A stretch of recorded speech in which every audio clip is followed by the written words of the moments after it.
দেখেন, ওটা একটা বিশাল সাগরের মতন, দেখছেন?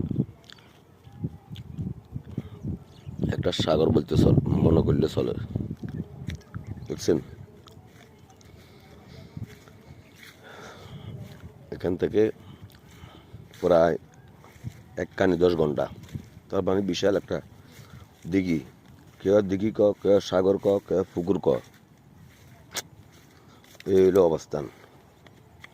তো এটার ভিতরে মানুষের পরিবার আপনার জাল মারে, ওই যে দেখেন জাল মারে, দেখছেন?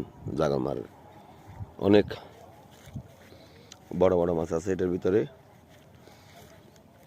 গ্রাম অঞ্চলের মানুষ জাল মারি পরিবার খাইতেছে। কি করব, মানুষ তো খাইবার দরকার আছে।